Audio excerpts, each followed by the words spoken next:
रही मुठभेड़ में सुरक्षा बलों ने जैश ए मोहम्मद के 2 आतंकियों को किया ढेर। सेना का तलाशी अभियान जारी।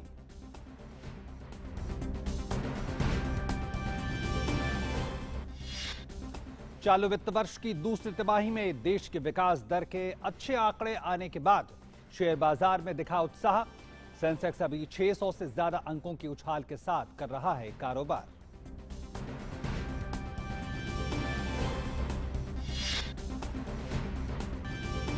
खेल की खबरों में भुवनेश्वर में खेले जा रहे जूनियर हॉकी विश्व कप के क्वार्टर फाइनल में गत विजेता भारत की आज बेल्जियम से होगी भिड़ंत। क्वार्टर फाइनल जीतने पर सेमीफाइनल में भारत का मुकाबला जर्मनी और स्पेन के बीच होने वाले मैच के विजेता से होगा।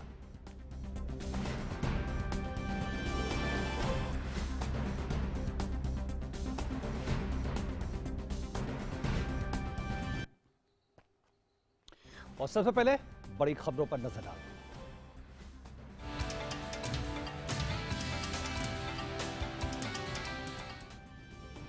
और संसद के शीतकालीन सत्र के तीसरे दिन आज विपक्ष के हंगामे के बाद राज्यसभा की कार्रवाई दोपहर 2 बजे तक के लिए स्थगित हो गई है। गौरतलब है कि राज्यसभा में विपक्ष के नेता मल्लिकार्जुन खड़गे ने सदन में कल निलंबित हुए 12 सदस्यों का मुद्दा उठाया, जिसके बाद हंगामे की वजह से सदन की कार्रवाई स्थगित करनी पड़ी। प्लीज, आप क्वेश्चन आवर नहीं चाहते हैं, मैं विवश हूं। हाउस 2 बजे तक के लिए स्थगित। और संसदीय कार्य मंत्री प्रहलाद जोशी ने विपक्ष पर निशाना साधते हुए कहा कि महात्मा गांधी की प्रतिमा के सामने बैठकर ढोंग करना हास्यास्पद है। उन्होंने कहा कि सरकार बहस के लिए तैयार है। विपक्ष को सदन में आकर बहस में हिस्सा लेना चाहिए, न कि हंगामा कर सदन की गरिमा को ठेस पहुंचाई जाए। नकली गांधी पे कॉल के वो पूज्य महात्मा गांधी जी के स्टैच्यू के सामने बैठना, ये तो बहुत हास्यास्पद है। इट इज रिडिकुलस एंड नकली गांधी डजंट अंडरस्टैंड एनीथिंग। इसलिए मैं उनको निवेदन करता हूं, आप कम से कम पश्चाताप व्यक्त करिए और आप हाउस में आइए। कल भी आप नहीं थे, डैम सेफ्टी के बिल बारे में हम पारित कर सकते थे, लेकिन अपने आप सरकार के तरफ से मैंने निर्णय लेके उसको पोस्टपोन किया हूं। आज चर्चा होने दो, क्योंकि हम भी कंस्ट्रक्टिव सजेशन और ओपन डिबेट सरकार चाहते हैं, इसलिए हमने कल पोस्टपोन किया है। कम से कम आज आप आइए, चर्चा में भाग लीजिए, और अगर 12 एमपी आना चाहते हैं तो वो रिग्रेट व्यक्त करने दो, पश्चाताप व्यक्त करने दो। और संसद की कार्रवाई में क्या कुछ इस वक्त कहा जा सकता है, इस पर ज्यादा जानकारी के साथ हमारे संवाददाता कुमार आलोक जुड़ रहे हैं सीधे संसद भवन से। कुमार आलोक, सबसे पहले मैं यही समझना चाहूंगा कि इस वक्त दोनों सदनों की कार्रवाई की बात करें तो क्या स्थिति है? देखिए, जहाँ तक लोकसभा की हम बात करें तो सवेरे जब एडजर्न हुआ, जैसे इस सत्र की शुरुआत हुई लोकसभा के अंदर, तो वहाँ विपक्षी सदस्यों का हंगामा जारी रहा, जिसकी वजह से एडजर्न करना पड़ा। और लेकिन उसके बाद सबसे बड़ी बात यह है कि 12 बजे जो क्वेश्चन आवर होता है, जीरो आवर होता है, वो सुचारू रूप से लोकसभा में भी चल रहा है। लोग जो सदस्य हैं वो अपना प्रश्न, वो अपने मुद्दे को रख रहे हैं। लेकिन रही राज्यसभा की बात, तो राज्यसभा 2 बार एडजर्न हुआ। वही जो पिछली जो उनकी मांगे हैं विपक्षी सदस्यों की, विपक्षी दलों की, जो 12 सांसद निलंबित हुए हैं, पिछला जो सत्र था, मानसून सत्र था, उसमें जिस तरीके से हंगामा किया गया था, जिस तरीके से संसदीय मर्यादाओं को तार तार किया गया था, उसको लेकर के सरकार ने कमेटी बनाने की घोषणा की थी और उसमें विपक्षी सदस्यों को भी आमंत्रित किया था कि आप भी इस कमेटी में आएं और ये जांचें, ये परखें कि कौन कौन सदस्य थे जिन्होंने संसदीय व्यवस्था को इस तरीके से जलील किया। तो उस समय विपक्षी सदस्यों ने उस कमेटी का हिस्सा बनने से इनकार कर दिया। फिर सरकार ने अपनी कमेटी बनाई और कमेटी बनाने के बाद कमेटी का जो निर्णय था, हालांकि 20 सांसदों पर यह आरोप था कि उन्होंने इस तरह की अव्यवस्था फैलाई थी मानसून सत्र के दौरान, लेकिन 12 सांसद प्रमुख रूप से दोषी पाए गए और चेयर का यह निर्णय हुआ कि इन 12 सांसदों को पूरे सत्र के लिए निलंबित कर दिया जाए। उसके बाद से विपक्षी सदस्यों का लगातार हंगामा जारी है और खासकर आज मल्लिकार्जुन खड़गे उन्होंने भी यही बात दोहराई। हालांकि सरकार की ओर से पीयूष गोयल का आप बयान देखिए, जो सदन के नेता है राज्यसभा में, उन्होंने साफ और स्पष्ट कहा था कि जिस तरह का कृत्य किया गया था वो नाकाबिले बर्दाश्त है। लेकिन जी आलोक। हम ये भी नहीं चाहते हैं कि संसद की जो कार्यवाही है उससे वो विपक्षी सदस्य अलग रहें। सिर्फ एक ही अनुरोध किया गया कि आपको माफी मांगनी होगी, सदन से माफी मांगनी होगी, देश से माफी मांगनी होगी और उसके बाद निलंबन वापस लिया जा सकता है। लेकिन विपक्ष अड़ा हुआ है, माफी न मांगने पर अड़ा हुआ है। अब देखना है जब फ्लोर लीडर आपस में बात कर रहे हैं, अब 2 बजे जब राज्यसभा की कार्रवाई फिर शुरू होगी तो देखना है उसके पहले दोनों तरफ के जो फ्लोर लीडर है, लीडर ऑफ अपोजिशन है या सदन के नेता है, उसमें क्या बात बनती है और क्या राज्यसभा फिर से सुचारू रूप से चल पाएगी, ये 2 बजे पता चलेगा। आलोक, लोकसभा की बात करें तो हमने देखा कि प्रश्नकाल की शुरुआत हुई और ऐसा लगा कि कल जिस तरह से लोकसभा अध्यक्ष ने बैठक बुलाई थी उसके बाद एक सहमति बनी थी, उसका असर आज देखने को मिलेगा। लेकिन प्रश्नकाल के दौरान ही शोर शराबा होने लगा, यहां क्या मसला रहा? जी, आपने बिल्कुल सही कहा कि कल एक सहमति बनी थी कि लोकसभा का जो सत्र है वो उसको सुचारू रूप से चलाया जाए। लेकिन कुछ विपक्षी दल के जो मेंबर्स थे उन्होंने हंगामा करना शुरू किया। फिर बाद में एक सहमति बनी और आशा ऐसी की जा रही है कि लोकसभा पूरे दिन तक आज चलेगी, सुचारू रूप से चलेगी। ऐसा सूत्रों ने बताया है कि एक सहमति बनी है। रही राज्यसभा की बात तो वो अब 2 बजे पता चल पाएगा कि राज्यसभा की स्थिति क्या होने वाली है, क्या चल पाएगी, सत्र सुचारू रूप से चल पाएगा या फिर विपक्षी दल हंगामा करेंगे, ये देखने वाली बात होगी। जिस तरह से लोकसभा में हमने देखा कई सारे स्थगन प्रस्ताव विपक्ष की तरफ से आए हैं, चाहे वो महंगाई का मसला हो, चाहे कोरोना का मसला हो, उस पे क्या जो पीठासीन अधिकारी हैं या अध्यक्ष हैं लोकसभा के, उन्होंने फैसला ले लिया है या इस पे फैसला होना है? देखिए, आज लोकसभा अध्यक्ष के आप स्टेटमेंट आप देखें तो उन्होंने साफ कहा कि जिस तरीके से आपने जो मुद्दे उठाए हैं, स्थगन प्रस्ताव दिया है, तो इसको आप सदन के बाहर आप रख रहे हैं, मीडिया के सामने आप रख रहे हैं। आप सरकार हर चीज का जवाब देने के लिए तैयार है, हर मुद्दे पर चर्चा करने के लिए तैयार है। तो फिर जब आपने स्थगन प्रस्ताव दिया है, नोटिसेस दिए हैं, तो उन नोटिसेस का पालन तो तभी होगा जब संसद में हंगामा नहीं होगा और संसद आप सुचारू रूप से चलने देंगे। तो इस पर नाराजगी जताई थी स्पीकर ने आज सवेरे ही। अब देखना है कि कितना हद तक लोकसभा के बारे में तो मैंने आपको बताया कि सुचारू रूप से चलेगी आज दिन भर, और राज्यसभा के बारे में देखना होगा कि फ्लोर लीडर क्या समन्वय करते हैं, क्या निर्णय लेते हैं, वो 2 बजे के बाद ही 2 बजे ही पता चल पाएगा।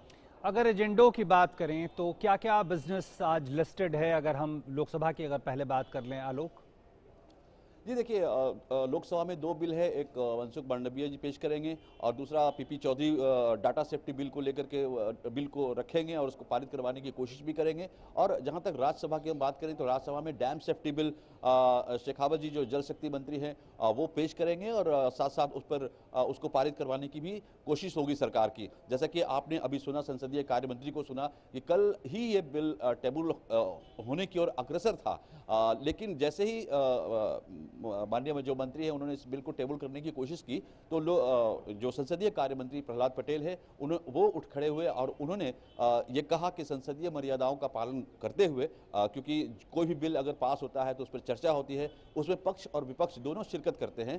तो इस समय जो सारे विपक्षी दल हैं वो उन्होंने बाइकआउट किए हुए हैं, सदन से उठ के चले गए हैं। तो हम आशा करते हैं कि कल जब वो सदन में होंगे तब इस बिल पर कल चर्चा हो और कल इसे पारित करवाने की भी कोशिश की जाए। तो देखिए, लोकतांत्रिक मर्यादाओं का ख्याल रखते हुए उस बिल को कल न पेश करके, न पारित करवा करके आज टेबल किया गया है, आज टेबल किया जाएगा और उसको पारित करवाने की कोशिश की जाएगी। लेकिन देखना है कि क्या विपक्षी सदस्य अगर फिर से वॉकआउट करते हैं तो क्या ये बिल पेश करेंगी, सरकार करेगी, इस पर चर्चा कराएगी या नहीं, ये देखने वाला विषय होगा। बिल्कुल, पूरा देश देख रहा है कि किस तरह से संसद की कार्रवाई है और किस तरह का विपक्ष का अप्रोच है।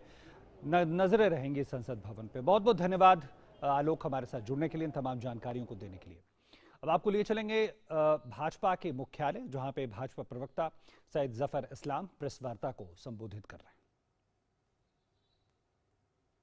हैं। एक्टिविटीज बिल्कुल नेक्स्ट नेग्लिजिबल हो गया था। जाहिर है जब उस तरह का सीवियर लॉकडाउन होगा तो उसके इम्पैक्ट भी आपको इकोनॉमिक डेटा में दिखेंगे। जो इंडिकेटर्स बहुत सारे उस वक्त जो सारे इंडिकेटर्स थे वो नेगेटिव ग्रोथ दिखा रहे थे, इसलिए कि हमने उस तरह के लॉकडाउन किए थे। लेकिन वैसे मौके पे जो हमारे आदरणीय प्रधानमंत्री जी ने की जो सोच थी, उन्होंने कहा भी था कि ये अनप्रेसिडेंटेड टाइम है, शायद हमने अपने इतिहास में ऐसा समय नहीं देखा है और दुनिया में के कई मुल्कों ने इस बात को तस्लीम किया कि ऐसा सिचुएशन जो है और ऐसी चरमराती इकोनॉमी दुनिया की कभी ग्लोबल इकोनॉमी देखी नहीं गई थी, जिस तरह से पैंडेमिक और खास के पैंडेमिक फेज वन में फर्स्ट वेव में और सेकेंड वेव जो बहुत ही डेडली था उसमें देखा गया था। लेकिन जिस तरह से हमारी सरकार ने टैकल किया, जिस तरह से हमारी सरकार ने पॉलिसी मेजर्स लिए, जिस तरह से हमारी सरकार ने इस एडवर्सिटी को अपॉर्चुनिटी में कन्वर्ट किया, बहुत सारे जो है इम्पोर्टेंट जो डिसीजन जो है पॉलिसी मेजर्स लिए, और इसलिए कि एक्स्ट्राऑर्डिनरी टाइम था और एक्स्ट्राऑर्डिनरी टाइम में एक्स्ट्राऑर्डिनरी सिचुएशन में आप एक्स्ट्राऑर्डिनरी एक अच्छे लीडर की पहचान होती है कि एक्स्ट्राऑर्डिनरी जो डिसीजन जो है मेकिंग एबिलिटी जो होती है वो एक अच्छा डिसीजन जो है ले सकता है अगर उसमें एबिलिटी है, जिसका पूरे तौर से प्रमाण आदरणीय प्रधानमंत्री जी ने दिया। जो एक डायनामिज्म चाहिए थी, जो इस तरह की सोच चाहिए थी, जिस तरह की समझ चाहिए थी, और उन्होंने बहुत अच्छे से बहुत बड़े और कड़े और अच्छे फैसले लिए जो दुनिया के हर लोग कह रहे थे कि उस वक्त जो है फिस्कल स्टिमुलस, बहुत लार्ज फिस्कल स्टिमुलस दिया जाए, लेकिन आदरणीय प्रधानमंत्री जी ने अपनी सोच को बरकरार रखा जो इकोनॉमी के लिए बहुत ज़रूरी है। लोग कहते हैं, इंग्लिश में कहावत है कि अगर किसी चीज़ को मैनेज करना है अच्छे तरह से तो उसको बोलते हैं कि you should not spend beyond your means and you should not punch above your weight. मतलब है कि अपनी चादर से ज़्यादा पाँव नहीं फैलाना चाहिए, इसलिए कि अगर आप उस तरह का फिस्कल स्टिमुलस देंगे तो वो शॉर्ट टर्म इंजेक्शन होगा, शॉर्ट टर्म टेम्पररी मेजर होगा, उसमें हो सकता है इकोनॉमी में टेम्पररी थोड़ा सा पॉजिटिविटी आए, लेकिन लॉन्ग टर्म में वो कहीं ना कहीं कर्ज बनेगा और आगे आने वाली पीढ़ियों के लिए बहुत तकलीफदेह होगा। इसलिए आदरणीय प्रधानमंत्री जी ने बहुत सोच समझ के अच्छे फैसले लिए।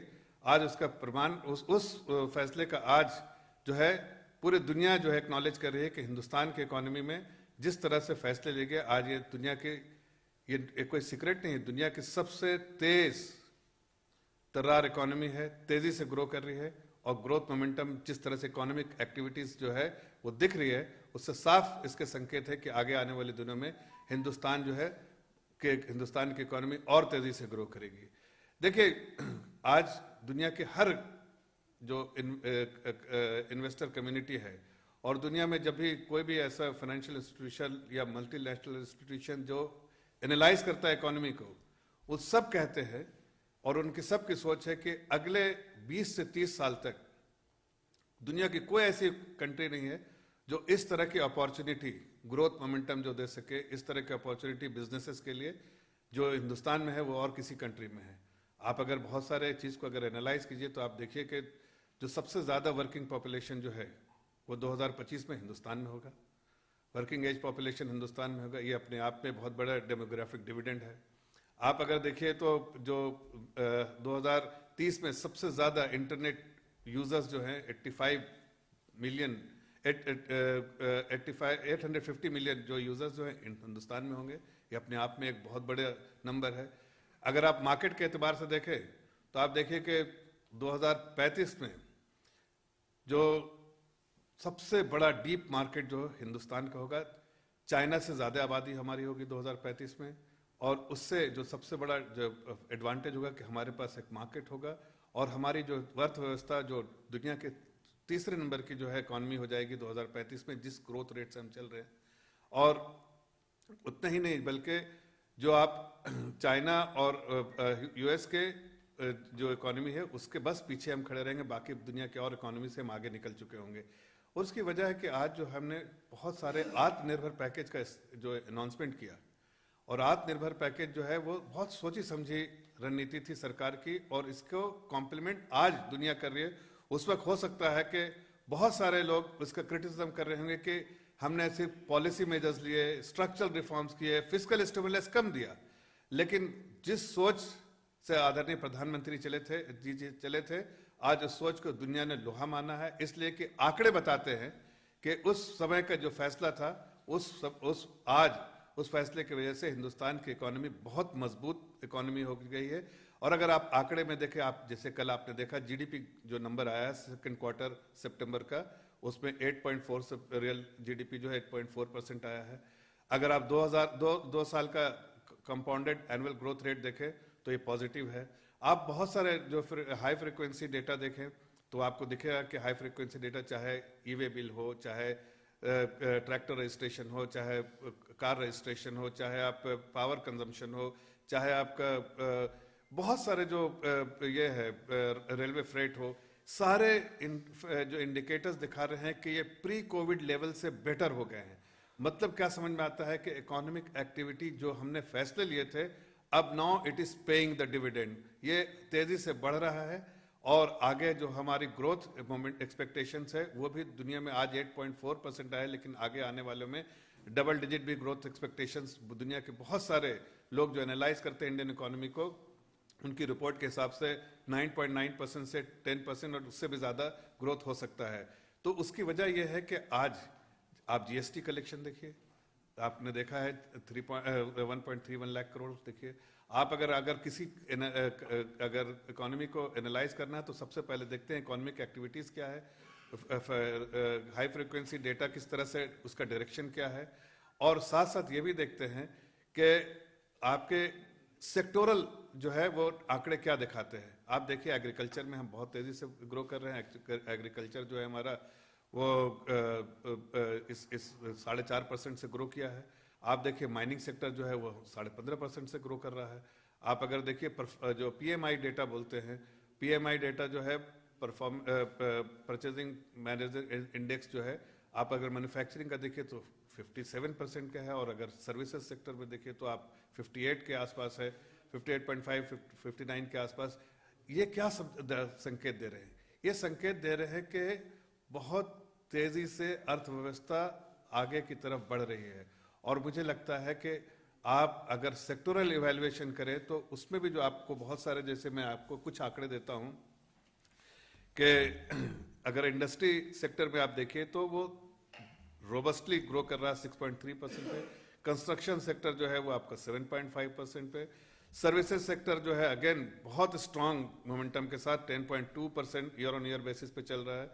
और इन्वेस्टमेंट जो दिखता है, इन्वेस्टमेंट जो है वो 11% से है, लेकिन आज के दिन में जो प्राइवेट इन्वेस्टमेंट जो है वो कम हुआ है।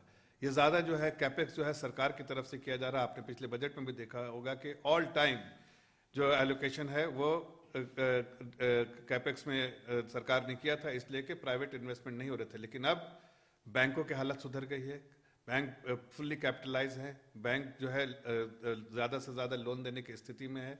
जो भी एनपीए सिचुएशन पूरे तरह से जो हमने इनहेरिट किया था यूपीए के सरकार के समय, वो जो उन्होंने जो हमको जो दिया था उसको हमने मैनेज किया, और उसके बाद आज इस स्थिति में है कि बैंक ऋण देने की स्थिति में है, बहुत कंफर्टेबली प्राइवेट कंपनियों को ऋण देने की स्थिति में है। इसलिए अब दिखता भी है कि प्राइवेट इन्वेस्टमेंट, जो प्राइवेट कैपेक्स नहीं हो रहा था, अब वो प्राइवेट कैपेक्स होगा। और सरकार की जो कोशिश है वो है कि इंफ्रास्ट्रक्चर में, जो इंफ्रास्ट्रक्चर पाइपलाइन बनाया है उसमें पूरी तरह से फोकस हो, इसलिए कि इकोनॉमी में सबसे ज्यादा अगर जो है जो मल्टीप्लायर इफेक्ट जो लेकर आती है जीडीपी ग्रोथ में, जो कंट्रीब्यूशन होता है वो होता है इंफ्रास्ट्रक्चर में, चाहे वो रोड सेक्टर में है, चाहे पोर्ट सेक्टर में हो, चाहे वो रेलवेज में हो, चाहे एविएशन में हो। तो अगर आप देखिए रेलवे का जिस तरह से हमने बजट है, अगर आप फ्यूचर का देखिए तो हमने जिस तरह से बजटरी एलोकेशन किया है वो पिछले 5 साल का देखिए और अगले 5 साल के लिए देखिए तो हमने डबल किया है, अंडर एलोकेशन नहीं, ओवर एलोकेशन, डबल एलोकेशन किया है। उस तरह का अगर बजटरी एलोकेशन होगा तो जाहिर है जितना बैकवर्ड इंटीग्रेशन और फॉरवर्ड इंटीग्रेशन अगर रेलवेज मिले तो 5 टाइम, 1 रुपया खर्च करेंगे तो 5 टाइम उसमें जो है जीडीपी में कंट्रीब्यूशन जो होगा उस 1 रुपये का होगा, 5 रुपीज़ का कंट्रीब्यूशन होगा। उसी तरह से रोड सेक्टर में भी होगा। अगर आप पोर्ट सेक्टर में देखिए तो पहली बार ऐसा हुआ है कि नॉन मेजर पोर्ट ट्रस्ट जो है उसका कंट्रीब्यूशन जो है 46% हो गया है। इससे समझ में आता है कि छोटे छोटे पोर्ट भी आज बहुत एक्टिवली काम कर रहे हैं, बहुत बिजनेस है। और जो सरकार की जो इनिशिएटिव है परफॉर्मेंस लिंक्ड इंसेंटिव का, उससे एक्सपोर्ट तो बढ़ा ही है, साथ में जो मैन्युफैक्चरिंग के लिए जो है आप अगर पोर्ट सेक्टर में एक्टिविटीज काफी बढ़ गई है, और इसलिए इसमें भी और उसमें मल्टीप्लायर इफेक्ट लेकर आते हैं जीडीपी कंट्रीब्यूशन में।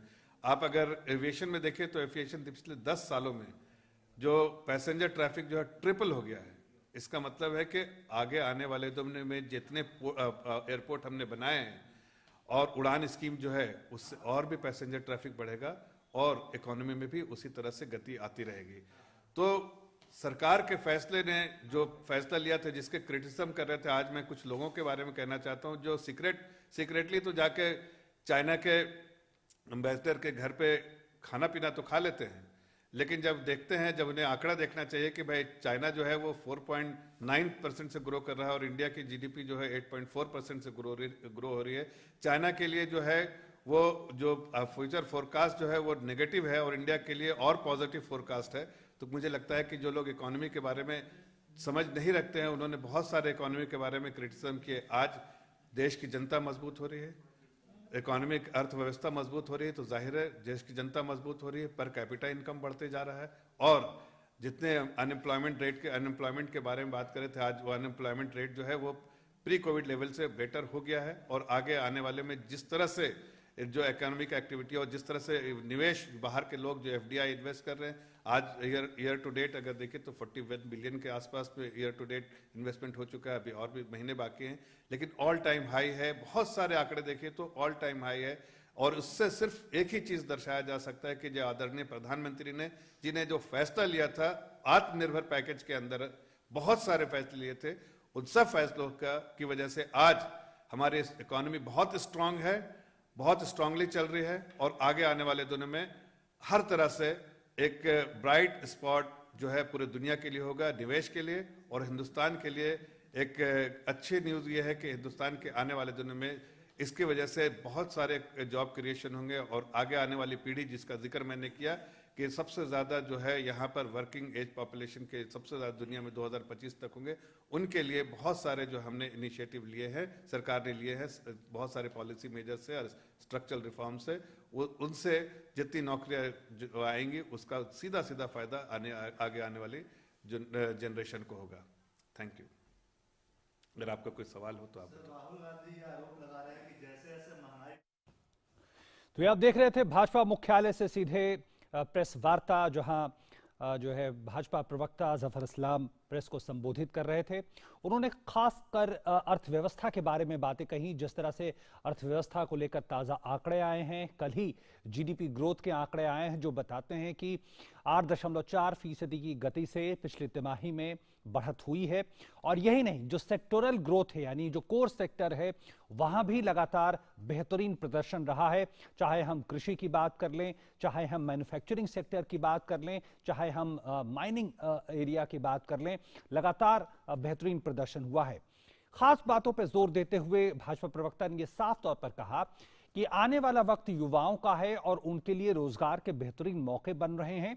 और जिस तरह से प्रधानमंत्री के नेतृत्व में कोविड के दौरान, जब पहली और दूसरी लहर थी, उस दौरान जिस तरह की नीतिगत फैसले लिए गए, उसका ही ये नतीजा है कि आज अर्थव्यवस्था एक बेहतरीन दौर में दिख रही है और बड़ी तेजी से आगे बढ़ रही है। और आने वाले वक्त में सबसे तेज ग्रोथ वाली अर्थव्यवस्था में भारत होगी और ये तमाम संकेत यही बताते हैं। उन्होंने खास तौर पे कहा कि ये एक लीडरशिप की गुणवत्ता थी, क्वालिटी थी कि असाधारण समय में असाधारण नीतिगत फैसले लिए गए और उसका नतीजा था कि आज हम एक बेहतरीन स्थिति में खड़े हैं। और साफ तौर पर कहा कि जो जीडीपी ग्रोथ है वो भी इन नीतिगत पहलों को दिखाता है और ये तमाम पक्षों को समझना बेहद जरूरी है। फिलहाल आगे बढ़ेंगे और बात करेंगे इस वक्त की ताजा खबर की।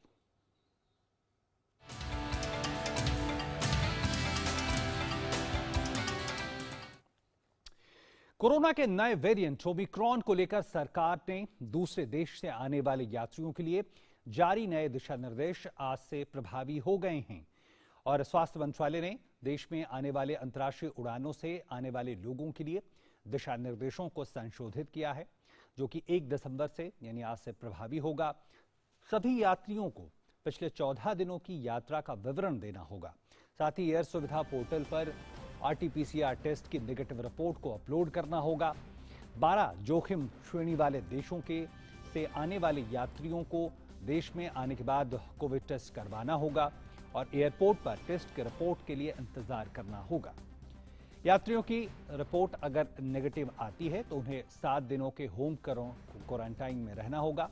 फिर 8वें दिन एक बार फिर से टेस्ट करवाना होगा और फिर रिपोर्ट अगर नेगेटिव आती है तो अगले 7 दिनों के लिए उन्हें खुद अपने स्वास्थ्य की निगरानी करनी जरूरी होगा। जोखिम श्रेणी वाले देशों को छोड़कर अन्य देशों के यात्रियों को हवाई अड्डे से बाहर जाने की अनुमति होगी और उन्हें 14 दिनों के लिए अपने स्वास्थ्य की स्वयं निगरानी करनी होगी। 12 जोखिम श्रेणी वाले देशों में यूनाइटेड किंगडम सहित यूरोप के देश, दक्षिण अफ्रीका, ब्राजील, बांग्लादेश, बोत्सवाना, चीन, Mauritius, New Zealand, Zimbabwe, Singapore, Hong Kong और इजराइल शामिल हैं।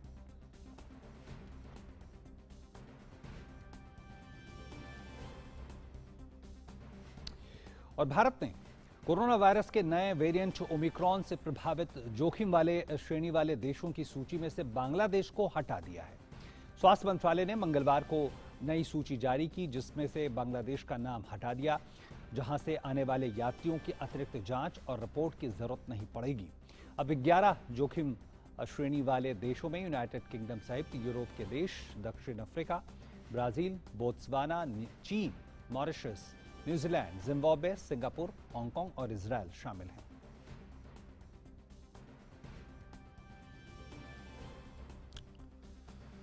और वहीं महाराष्ट्र की बात करें तो महाराष्ट्र सरकार ने अंतर्राष्ट्रीय उड़ानों के साथ साथ घरेलू यात्रियों के लिए नए कोरोना वायरस वेरिएंट ओमिक्रॉन से उत्पन्न जोखिमों के मद्देनजर नए दिशा निर्देश जारी किए हैं।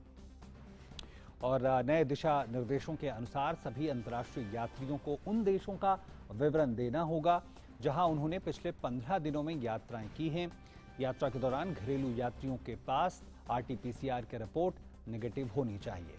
केंद्र सरकार द्वारा घोषित जोखिम वाले देशों के सभी यात्रियों को अनिवार्य रूप से 7 दिन क्वारंटीन रहना होगा। यात्रियों की 7 दिन में दूसरे दिन, चौथे दिन और 7वें दिन का रिपोर्ट नेगेटिव आना जरूरी है। सभी टेस्ट की रिपोर्ट नेगेटिव आने की स्थिति में यात्री को एक और 7 दिनों के लिए होम क्वारंटीन रहना होगा। दूसरे देश से जो जोखिम जोन में नहीं हैं, उन देशों के लिए नेगेटिव रिपोर्ट और 14 दिन का होम क्वारंटाइन जरूरी है। देश के भीतर के यात्रियों के लिए आरटी-पीसीआर रिपोर्ट 48 घंटे में नेगेटिव जरूरी है, या फिर वैक्सीन की 2 डोज रिपोर्ट उसकी होनी चाहिए। अगर किसी ने गलत जानकारी सरकार को दी तो उसके खिलाफ मामला दर्ज होगा।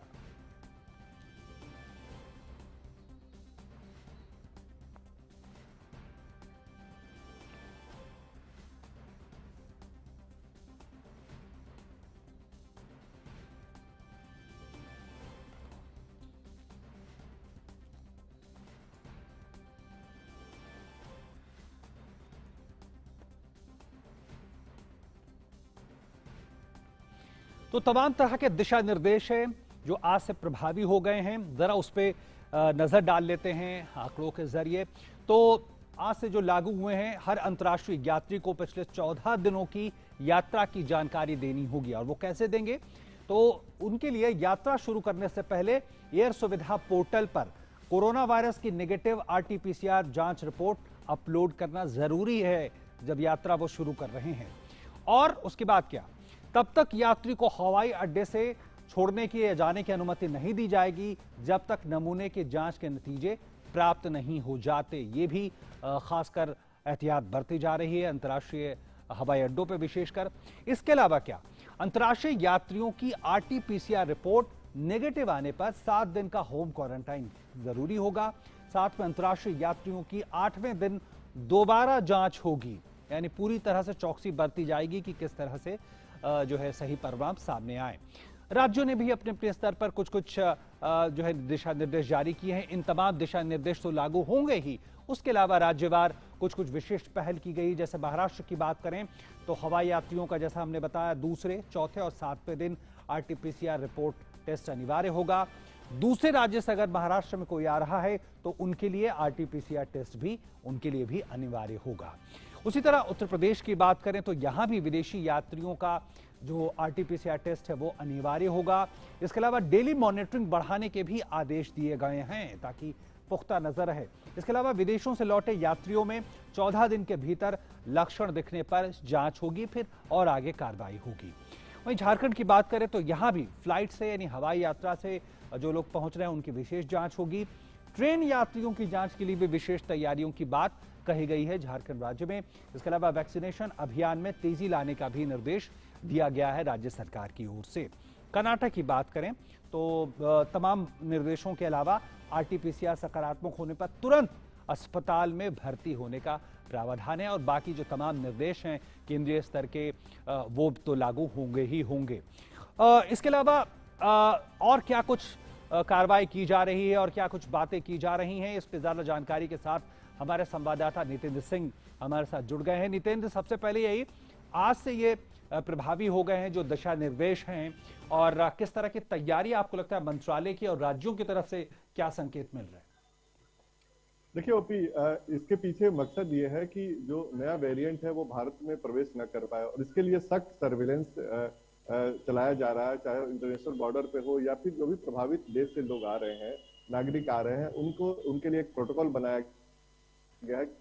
वो आरटीपीसीआर के साथ रहेंगे हवाई जहाज पे, उसके बाद यहाँ भी उनका आरटीपीसीआर टेस्ट होगा और साथ साथ करीब 14 दिन उनको होम क्वारंटाइन में रहना होगा। इसके पीछे मकसद सिर्फ है कि वायरस भारत में ना आए। इसके अलावा राज्यों से कहा गया कि वो टेस्टिंग कैपेसिटी को बढ़ाएं, ज्यादा से ज्यादा लोगों को टेस्ट करें, जो होम आइसोलेशन में लोग हैं उन पे नजर रखें, साथ ही साथ वैक्सीनेशन को तेज करें, क्योंकि हर घर दस्तक को 31 दिसंबर तक बढ़ा गया है और कोशिश इसमें ये की जा रही है कि जो पहली डोज हो वो 100% लोगों को मिल जाए, साथ ही साथ जो दूसरी डोज जिनकी ड्यू है वो भी उनको लग जाए। पीछे इसके मकसद ये है कि लोग जागरूक रहें, सतर्क रहें, और कल स्वास्थ्य मंत्रालय का इस पर प्रेस कॉन्फ्रेंस भी है और बहुत विस्तार से बताया जाएगा कि भारत सरकार ने क्या कुछ कदम उठाया है और इस वायरस के बारे में क्या कुछ जानकारी होगी, वो आधिकारिक रूप से कल स्वास्थ्य मंत्रालय के प्रेस कॉन्फ्रेंस में बताया जाएगा। नितिन, एक स्पष्टीकरण चाहूंगा कि जो हवाई यात्री आ रहे हैं अंतर्राष्ट्रीय यात्रा करने के बाद और एयरपोर्ट पे उनका आरटीपीसीआर टेस्ट हो रहा है, तो क्या रिपोर्ट आने तक इंतजार किया जाएगा, वहीं यात्रियों को रोका जाएगा?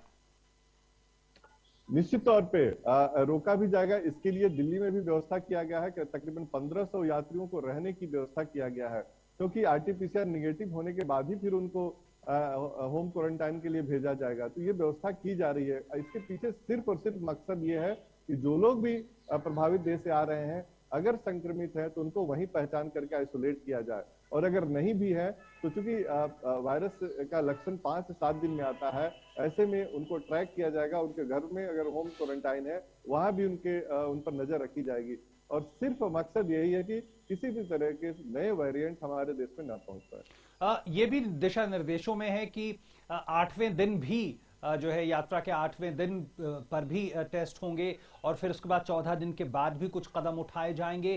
किस तरह से ये ट्रैकिंग होगी?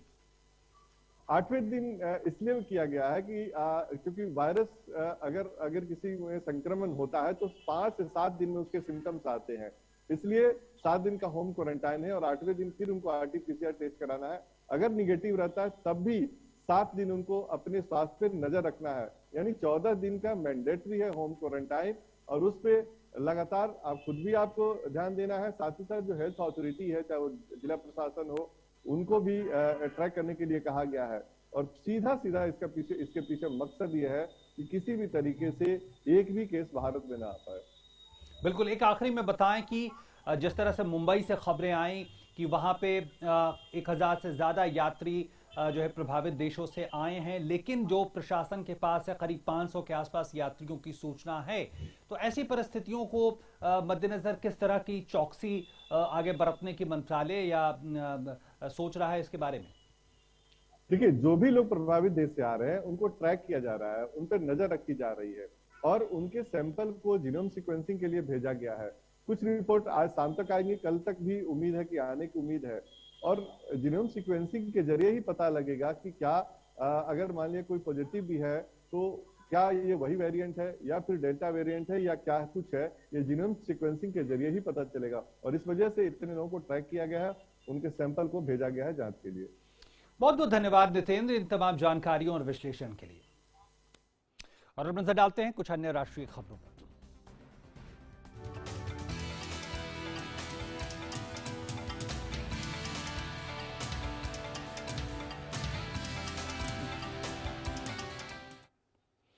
हरियाणा की किसान यूनियन के नेता सिंघू बॉर्डर पर बैठक कर रहे हैं, जिसमें सरकार से केस वापसी वाले मुद्दे पर चर्चा हो रही है।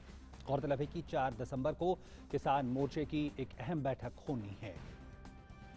और इस खबर पर ज्यादा जानकारी के साथ मौजूद हैं हमारे संवाददाता चंद्रशेखर सिंघू बॉर्डर से। चंद्रशेखर, इस वक्त अगर बैठक की बात करें, जिस तरह से किसान संगठनों की बैठकें हो रही हैं, क्या कुछ संकेत मिल रहे हैं, क्या कुछ निकल के आ रहा है?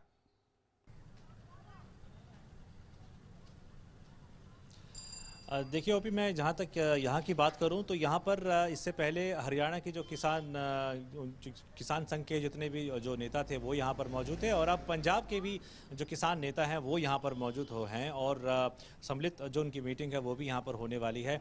लब्बो लुआब अभी तक जो निकल के आ रहा है वो ये है कि दोनों जो पक्ष हैं, यानी कि हरियाणा राज्य के जो किसान नेता हैं और जो पंजाब राज्य के किसान नेता हैं, उनके बीच में सामंजस्य बैठाने की जहाँ तक बात की जाए तो उनमें एक चीज़ सामने आ रही है, वो ये है कि वो हटना तो चाहते हैं लेकिन उनके अपनी कुछ मांगे हैं, और वो चाहते हैं कि जो एमएसपी को लेकर के जो कमेटी बनाने की बात हो रही है उसमें उसका पूरा ब्यौरा जो है वो उनको दिया जाए कि वो कब तक बन के तैयार हो जाएगी, या उसमें क्या क्या चीज़ें होने वाली हैं, कौन कौन लोग शामिल होने वाले हैं। और यही पहल सरकार ने भी उनकी तरफ से की है कि उनको कहा गया है कि अपने नाम जो है वो आप सामने रखें, और जिसके तहत फिर ये कमेटी का फॉर्म किया जा सके, ताकि सर्वसम्मति से एक निर्णय जो है वो निकाला जा सके। तो किसान नेताओं का यही कहना है कि उसको स्पष्ट कर दिया जाए। हमें निमंत्रण अभी कागजी रूप में नहीं मिला है। पंजाब के कुछ किसानों को शायद कुछ कॉल आई हैं, लेकिन अभी हरियाणा के किसानों को कुछ कॉल नहीं आई हैं। तो वो कहते हैं कि अगर स्पष्टीकरण इस तरीके से हमें मिल जाए कि ये कमेटी किस तरीके से होगी, इसका प्रारूप क्या होगा, इसमें लोग कौन कौन से होंगे और कितने महीने में ये अपना निर्णय दे देगी और वो सर्वमान्य होगा और किस तरीके से वो लागू होगा, इसके बारे में वो कुछ जानकारी जानना चाहते हैं। और उनका ये भी ये कहना है कि ये सामने से अगर निमंत्रण लिखित रूप में आता है तो वो ज़्यादा अच्छा होगा।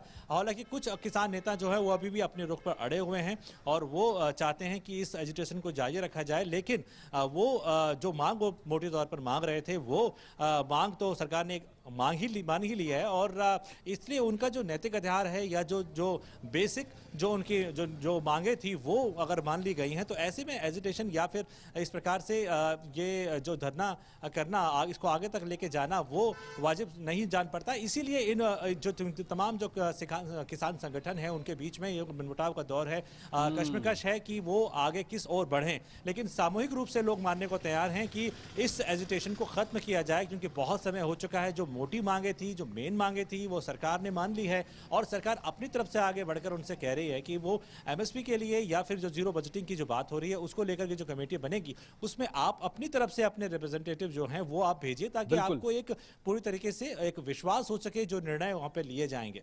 निश्चित तौर पर जो लगातार प्रदर्शन है उसकी प्रासंगिकता को लेकर अब सवाल उठने लगे हैं। बहुत बहुत धन्यवाद चंद्रशेखर हमारे साथ जुड़ने के लिए। और यहाँ पे मिड डे प्राइम में रुक रहे हैं छोटे से ब्रेक के लिए। आप बने रहें डीडी न्यूज के साथ।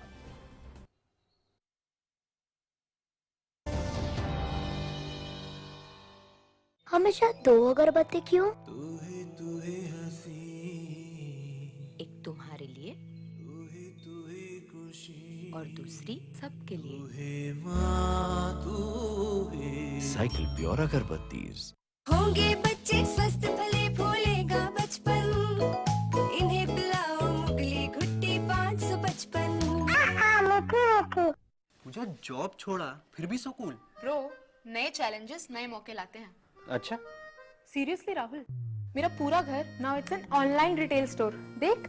वाओ, लेकिन पैसे? कुछ साल पहले दिवाली बोनस को इन्वेस्ट किया था। और अब तो है LIC का यूलिप प्लान निवेश प्लस। एक बार इन्वेस्ट करो, इंश्योरेंस से सुरक्षा का लाभ और मार्केट की बढ़त का फायदा दोनों पाओ। One sec Rahul. Madam, you are double cool. बाढ़ ने बचाई तबाही, गांव में तहस नहस।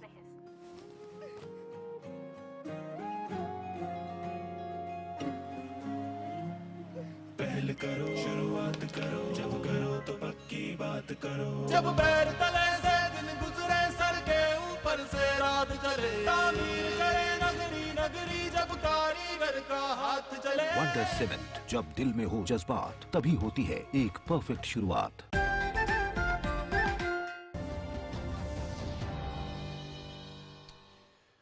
एक बार फिर से आपका स्वागत। आप देख रहे हैं mid day prime. Jammu Kashmir से अगली खबर, और जम्मू कश्मीर के पुलवामा जिले में चल रही मुठभेड़ में सुरक्षा बलों ने जैश ए मोहम्मद के 2 आतंकियों को मार गिराया है। इसमें जैश ए मोहम्मद का सरगना यासिर पारे शामिल था। पुलवामा जिले के कसबायार इलाके में आतंकियों की सूचना मिलने के बाद आज तड़के सुरक्षा बलों ने इलाके को घेर लिया। सेना और पुलिस की संयुक्त टीम मौके पर पहुंची और आतंकियों की तरफ से गोलीबारी के बाद मुठभेड़ शुरू हो गई, जिसमें सुरक्षा बलों ने 2 आतंकियों को मार गिराने में कामयाबी पाई। सेना का तलाशी अभियान फिलहाल जारी है। उत्तराखंड के मुख्यमंत्री पुष्कर सिंह धामी ने देहरादून में शहीद मेजर चित्रेश बिष्ट के आवास पहुंचकर उनके परिवार से मुलाकात की। उन्होंने कहा कि हमें उत्तराखंड के सभी शहीदों पर गर्व है। सबके आंगन की पवित्र माटी सैन्य धाम पहुंचेगी। हमारे वीर बहादुर जवान हमेशा हमारे स्मरण में रहेंगे।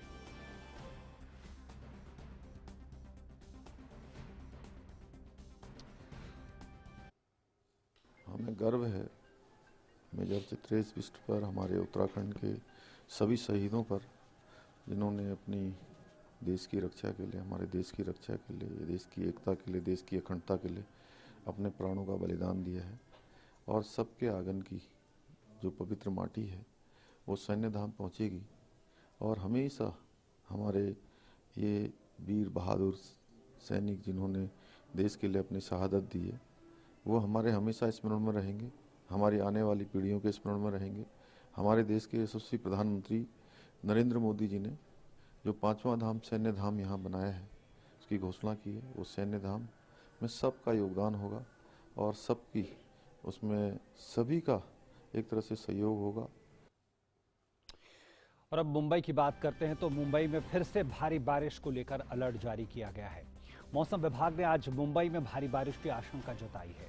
मौसम विभाग के मुताबिक बुधवार को मुंबई और उसके आसपास के इलाकों में भारी बारिश हो सकती है।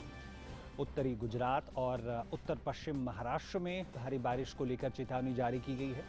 मौसम विभाग की तरफ से जारी पूर्वानुमान के मुताबिक पालघर, ठाणे और मुंबई बारिश से सबसे ज्यादा प्रभावित हो सकते हैं। एक चक्रवाती तूफान शनिवार सुबह आंध्र प्रदेश और उड़ीसा के तट से भी टकरा सकता है। इस तूफान के कारण इन दोनों राज्यों के तटीय इलाकों में भारी बारिश की संभावना है। मौसम विभाग के मुताबिक उत्तर पूर्वी राज्यों में भी 5 से 6 दिसंबर को बारिश की आशंका है। मौसम विभाग की तरफ से जारी मौसम बुलेटिन में ये बताया गया है कि अंडमान सागर के ऊपर एक कम दबाव का क्षेत्र अगले 12 घंटों में बन सकता है और शुक्रवार के आसपास मध्य बंगाल की खाड़ी के ऊपर एक चक्रवाती तूफान में बदल सकता है। अगले 24 घंटों के दौरान महाराष्ट्र तट से दूर पूर्वी मध्य अरब सागर के ऊपर एक कम दबाव का क्षेत्र बनने की भी आशंका है। वहीं मौसम विभाग के वरिष्ठ वैज्ञानिक उमाशंकर दास ने कहा है कि दक्षिण थाईलैंड और उसके आसपास बना दबाव कल शाम अंडमान सागर के मध्य में पहुंचा है, जिसके 4 दिसंबर की सुबह ओडिशा तट से टकराने की संभावना है।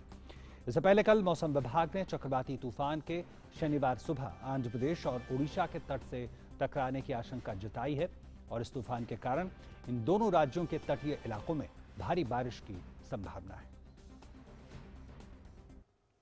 जो लो प्रेशर सिस्टम बना था जो कि south Thailand and adjoining area में, तो वो धीरे धीरे कल शाम को अंडमान सागर के मध्य भाग में पहुंच गया है।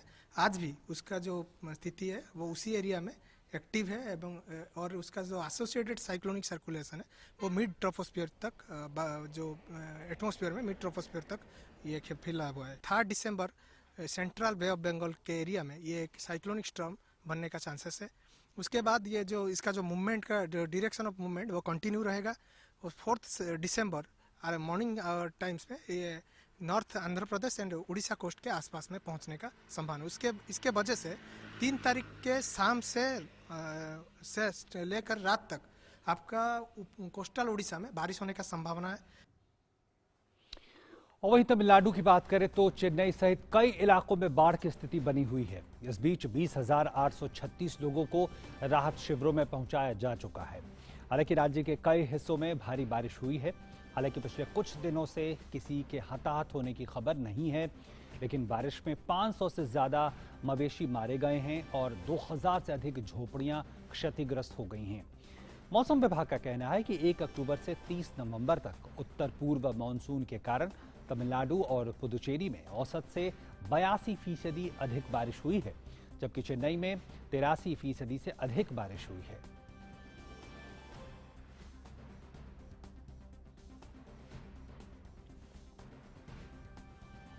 और थूथुकुड़ी जिले के अधिकारियों ने थबीबारानी नदी के किनारे रहने वाले लोगों को बाढ़ की चेतावनी जारी की है। अन्य बांधों से अचानक करीब 50,000 क्यूसेक पानी छोड़ा गया है। वेल्लोर जिले के मोरधाना और राजथोप्पू जलाशय अपने पूरे स्तर को छू चुके हैं और अतिरिक्त पानी को छोड़ा जा रहा है। केरल में स्थित मुल्ला पेरियार बांध के शटर भी खोल दिए गए थे क्योंकि जल का स्तर 142 फीट की अधिकतम सीमा तक पहुंच गया था। और चेन्नई में अशोकनगर, कोंडमबक्कम, पेरुम्बक्कम और सेमेचेरी जैसे इलाकों में निवासियों के लिए मुश्किलें जारी हैं। ग्रेटर चेन्नई कॉरपोरेशन के अनुसार शहर के 561 जल जमाव वाले स्थानों में से 227 में पानी निकाला जा चुका है और शेष क्षेत्रों से पानी निकालने का काम चल रहा है, जिसके लिए 750 से अधिक हैवी ड्यूटी पंप लगाए गए हैं। बॉम्बे हाई कोर्ट ने सामाजिक कार्यकर्ता और वकील सुधा भारद्वाज को 2018 भीमा कोरेगांव मामले में जमानत दे दी है। हालांकि कोर्ट ने 8 अन्य आरोपियों सुधीर डावले, डॉक्टर पी वरवर राव, रोना Wilson, advocate Surendra Gadling, professor Shoma Sen, Mahesh Raut, वार्नोन Gonsalves और अरुण फरेरा को जमानत देने से इनकार कर दिया। सभी को जून-अगस्त 2018 के बीच गिरफ्तार किया गया था। कोर्ट ने जमानत की शर्तें तय करने के लिए 8 दिसंबर को सुधा भारद्वाज को स्पेशल एनआईए कोर्ट के सामने पेश होने का निर्देश दिया है। Justice SS. शिंदे और जस्टिस एन.जे. जमादार की खंडपीठ ने भारद्वाज की जमानत याचिका पर फैसला 4 अगस्त को और 8 अन्य की आपराधिक अर्जी 1 सितंबर को सुरक्षित रख लिया था।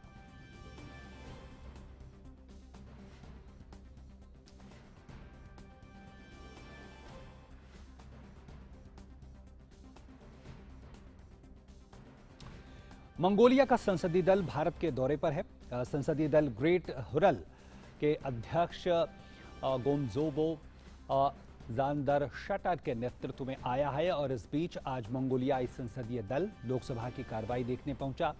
लोकसभा में स्पीकर ओम बिरला ने संसदीय दल का स्वागत किया। ओम बिरला ने मंगोलियाई दल का सभी सदस्यों की ओर से स्वागत किया।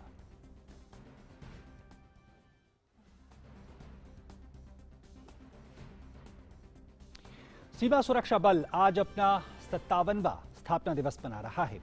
भारत पाकिस्तान और भारत चीन के बीच हुए युद्धों के बाद बीएसएफ का गठन 1 दिसंबर 1965 को एक एकीकृत केंद्रीय एजेंसी के तौर पर किया गया था, ताकि इस फोर्स की बदौलत भारत की सीमाओं और उससे जुड़े मामलों की सुरक्षा सुनिश्चित की जा सके। वर्तमान में बीएसएफ की 188 बटालियन हैं और ये 6385.36 किलोमीटर लंबी अंतर्राष्ट्रीय सीमा की सुरक्षा करती है, जो दुर्गम रेगिस्तानों, नदी घाटियों और हिमच्छादित प्रदेशों तक फैली है। स्थापना दिवस के मौके पर परेड और अन्य कार्यक्रमों का आयोजन किया जाएगा।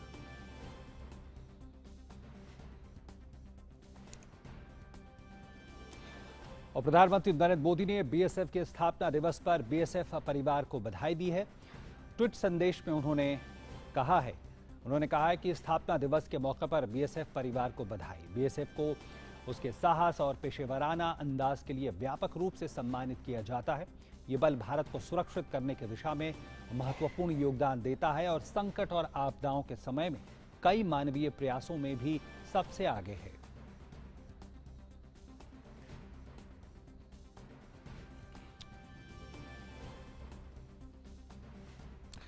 नागालैंड राज्य आज अपना 59वां स्थापना दिवस मना रहा है। नागालैंड राज्य की स्थापना आज ही के दिन 1 दिसंबर 1963 को हुई थी। इसके बाद ये भारत का 16वां राज्य बना। नागालैंड पर्यटकों द्वारा भारत में सबसे पसंद किए जाने वाले हिल स्टेशनों में से एक है।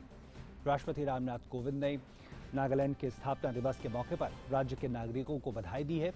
अपने ट्वीट संदेश में राष्ट्रपति महोदय ने कहा है कि नागालैंड के लोगों को राज्य की स्थापना दिवस पर बधाई। नागा जनजातियों की समृद्ध संस्कृति और परंपराएं हमारी विविधता में एकता को समृद्ध करती हैं। मैं 2017 की अपनी यात्रा के दौरान वहां के लोगों की गर्मजोशी को याद करता हूं। राज्य के लोगों और राज्य के उज्जवल भविष्य के लिए मेरी शुभकामनाएं। वहीं प्रधानमंत्री नरेंद्र मोदी ने स्थापना दिवस के मौके पर नागालैंड की जनता को शुभकामनाएं दी। अपने ट्वीट संदेश में प्रधानमंत्री ने कहा कि नागालैंड के स्थापना दिवस के विशेष अवसर पर राज्य के अद्भुत लोगों को बधाई। नागा संस्कृति वीरता और मानवीय मूल्यों का प्रतीक है। नागालैंड के लोग भारत के विकास में भरपूर योगदान दे रहे हैं। मैं आने वाले वर्षों में नागालैंड की प्रगति के लिए प्रार्थना करता हूं। और अब देखते हैं अर्थ जगत से जुड़ी खबरें।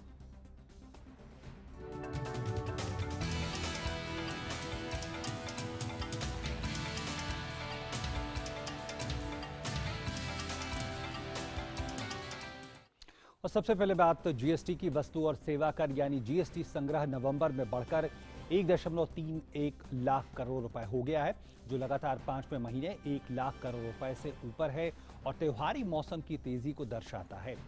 जीएसटी के 1 जुलाई 2017 को लागू होने के बाद ये दूसरा सबसे बड़ा संग्रह है।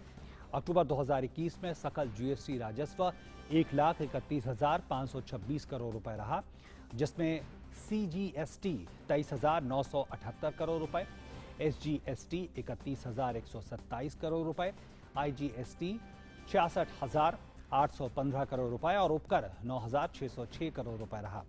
इस बार लगातार दूसरे महीने जीएसटी राजस्व संग्रह 1.30 लाख करोड़ के ऊपर रहा। और डीजल पेट्रोल की बात करें तो दिल्ली में अब पेट्रोल सस्ता होगा। दिल्ली सरकार ने पेट्रोल पर वैट घटाने का फैसला किया है। पेट्रोल की कीमतें करीब 8 रुपए प्रति लीटर घटाई गई है और दिल्ली सरकार ने पेट्रोल पर वैट को 30% से घटाकर 19.40% कर दिया है। नई दरें आज आधी रात से लागू होंगी। और वक्त है खेल जगत की खबरें देखने का।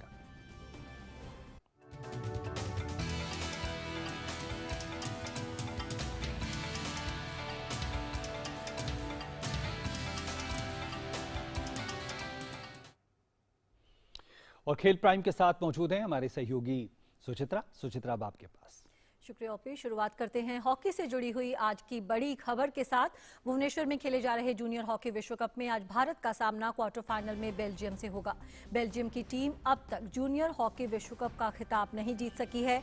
वैसे इससे पहले साल 2016 के जूनियर हॉकी विश्व कप फाइनल में भारत और बेल्जियम की टीम आमने सामने हुई थी, जहां भारतीय टीम ने जीत हासिल कर खिताब को अपना बनाया था। जूनियर हॉकी विश्व कप में भारतीय धुरंधर एक बार फिर से इतिहास रचने के लिए मचल रहे हैं और इस कसौटी पर खुद को खरा उतारने के लिए टीम की तैयारी पुरजोर दिख रही है। खासकर भारतीय टीम ने जिस तरह से पिछले 2 मैच में वापसी का दम दिखाया, वो अपने आप में इस बात को सामने रखता है कि ये टीम काउंटर अटैक के साथ साथ अपने डिफेंस को भी बेहद मजबूती के साथ लेकर चल रही है। भारतीय टीम को अपने पहले मुकाबले में फ्रांस के हाथों 5-4 से हार का मुंह देखना पड़ा, लेकिन इसके बाद टीम ने कनाडा को 13-1 जबकि पोलैंड को 8-2 से करारी मात दी। सबसे बड़ी बात ये रही कि टीम के उप कप्तान और पेनल्टी कॉर्नर स्पेशलिस्ट संजय ने 2 बार हैट्रिक जमाई। भारतीय टीम ने अपने पहले मैच में बॉल पर पकड़ बनाने और एक दूसरे को पास देने में जो गलती की थी, उसे टीम ने बाकी के मैचों में नहीं दोहराया और यही बात टीम के सबसे बड़े सुधार के तौर पर सामने आई है। वैसे अब सामना बेल्जियम से है, जो कि हाई बॉल गेम खेलने में माहिर है। यही नहीं, ये टीम ट्रैप करने में भी बेहतर करती है। साथ ही साथ टीम का डिफेंस भी बेहद सॉलिड है। बेल्जियम की टीम वैसे अब तक एक बार भी जूनियर के खिताब को अपना नहीं बना पाई है। ऐसे में इस एक पॉइंट की तड़प जरूर टीम पर कहीं न कहीं दबाव बनाएगी। Sports desk, DD news. बात बैडमिंटन की। आज से शुरू हुए BWF वर्ल्ड टूर फाइनल्स में भारत के किदाम्बी श्रीकांत ने अपने पहले ग्रुप मैच में जीत दर्ज की। ग्रुप बी के इस मैच में श्रीकांत ने फ्रांस के तोमा जूनियर पोपोव को 21-14, 21-16 से मात दी। श्रीकांत को ये मैच जीतने में 42 मिनट का समय लगा। तो ये थी इस वक्त की खेल की कुछ प्रमुख खबरें। वापस चलते हैं ओपी दास के पास। धन्यवाद सुचिता, इन तमाम खेल खबरों को हम तक पहुंचाने के लिए। और इसके साथ मिड डे प्राइम के आज के इस अंक में इतना ही। दीजिए हमारी पूरी टीम को इजाजत और तमाम खबरों के लिए बने रहें डीडी न्यूज के साथ। नमस्कार।